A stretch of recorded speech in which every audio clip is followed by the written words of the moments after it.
crack económico, como la crisis que vino de afuera, ¿no? Vino de afuera, y siempre lo tratan de especificar muy bien, de aclarar muy bien, para que no les eches la culpa, ¿no?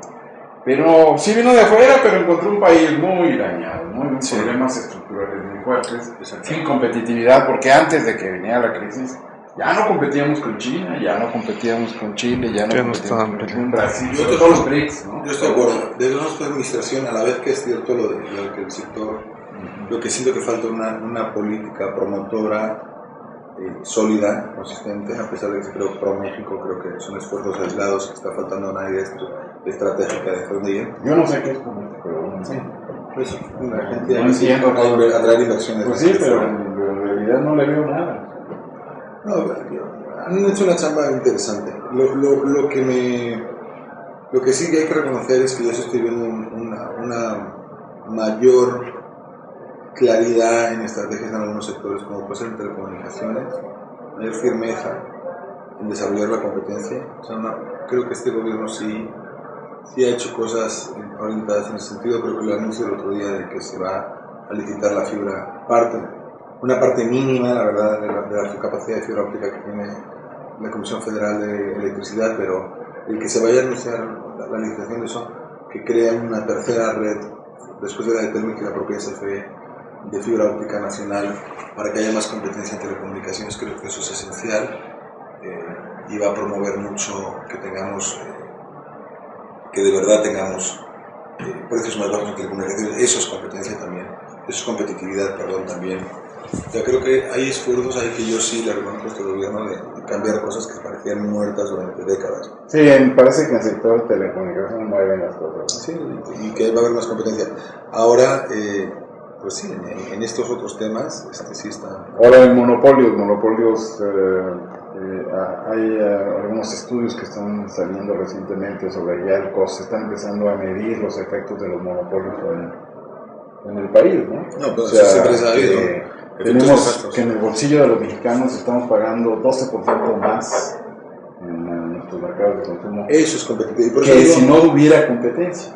Por eso digo que sí veo una acción, en ese sentido sí veo una acción de este gobierno en mejorar los sistemas de competencia, un trabajo mucho más cercano con la Comisión Federal de Competencia, y que eso yo creo que a largo plazo nos va a ayudar mucho.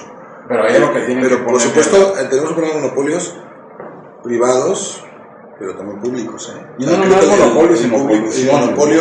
Yo todavía no entiendo cómo no hay, o sea, entiendo la parte de que el petróleo es propiedad del Estado, pues ok, pero ¿por qué le tengo que comprar la gasolina a un señor al que Pemex le da una licencia para hacerse millonario? ¿Por qué no puedo comprarle la gasolina a un señor que se la dé Shell o Texaco, ¿no? Hay mercado de competencia energético, que podemos pasarnos de la esquina y te bajan centavos. Exactamente, ¿no? Ese tipo de cosas. Como sucede en España, como sucede en Estados Unidos, en cualquier país del mundo, ¿no? Entonces creo que vamos en un camino de regular yo creo que ya monopolios quedan pocos, ¿no? Duopolios, queda el duopolio de la televisión abierta.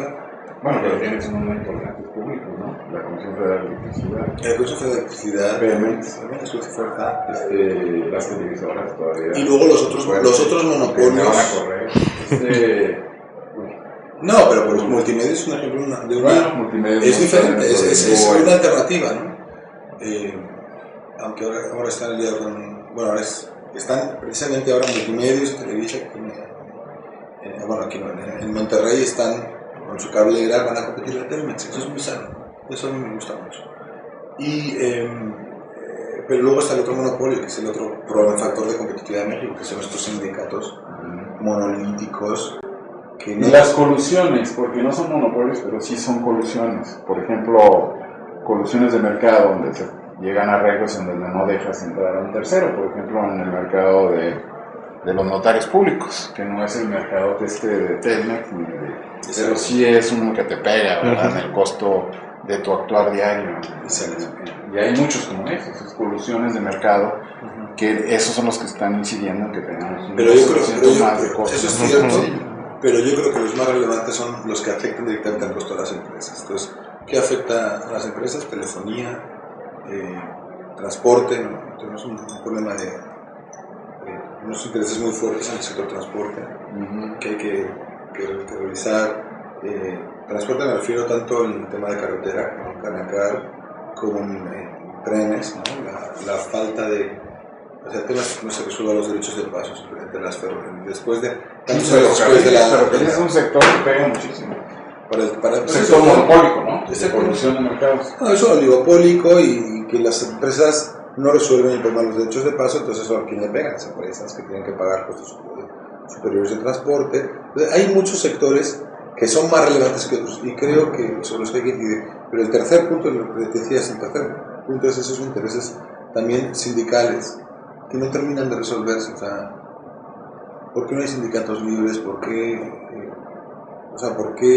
hay sectores entonces convocados que controlan un solo sindicato? Un sindicato en el que ya los intereses de la empresa están totalmente desligados de sus intereses como grupo político, ¿no? Y eso creo que también es uno de los monopolios que no lo digo yo, lo dice el Banco Mundial, lo dice cualquiera. No, todo. El INCO, el Instituto Mexicano de la Competitividad.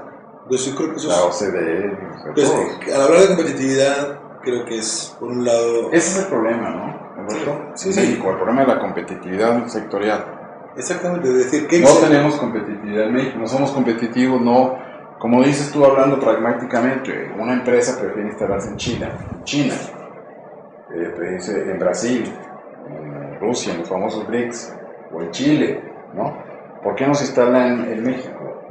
¿Por qué las grandes industrias que masivamente generan empleos no se meten en México? Esa es pragmáticamente, porque tenemos una ley laboral que indica que una vez contratado el primer día el señor ya tiene 3 meses de derechos.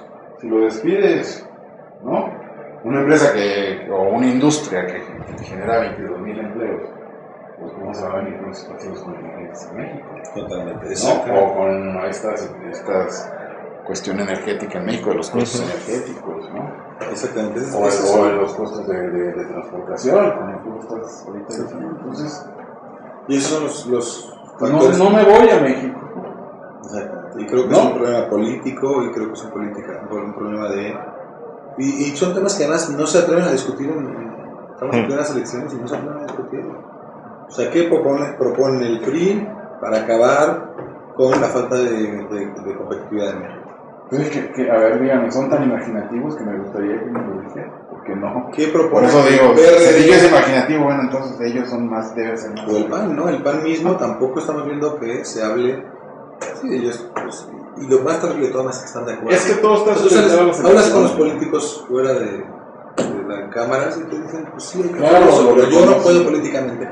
¿Pero qué es eso? O sea, ¿qué tema es este? ¿Por qué no hay liderazgo de los políticos? ¿Qué pasó en España cuando se va Franco y tenían unos problemas? ¿Cómo logran coludir los intereses? Había una cosa también, es que el Felipe González, que llega en 1982, llega con mayoría absoluta. Pues él podía gobernar, podía decir, ok, vamos a cerrar esta industria, y tuvo huelgas, tuvo de todo, pero renovaba esas, o sea, volvía a presentarse y volvía a ganar las elecciones, lo cual le permitió tener Felipe González gobernó 14 años, tuvo una posibilidad de hacer políticas de largo plazo. Creo que esa es otra de las reformas que faltan, ¿no? Que es que la reelección, ¿no? La reforma de Estado se permita, no reelección presidencial, porque eso pues en México suena muy mal, pero sí que los legisladores se puedan reelegir. Entonces tenemos legisladores que hay políticos profesionales en México ya que pasan de una cámara a otra y luego son gobernadores, pero que lo lógico sería que se quedaran de diputados. O sea, me encantaría tener un diputado especialista en telecomunicaciones porque lleva 6, 8 años, 10 años regulando el sector, legislando sobre el sector más bien. En México no lo tenemos porque no hay reelección. ¿Qué partido está proponiendo en estas elecciones? Vamos a reelegir a los diputados. Señores, yo voy defendiendo eso porque eso va a hacer un México con una mejor legislación. Nadie, ¿no? El debate es empleos, que es una palabra que no significa nada. Sí, no vamos a generar empleo. Sí, no. ¿Cómo? ¿Qué vas a hacer? ¿Cómo? ¿Y cómo vas a conseguir los acuerdos en el Congreso para llevar eso adelante? Me encantaría que hubiera un poco más de profundidad de debate, ¿no? Nosotros tenemos un portal electoral que se llama centralelectoral.com.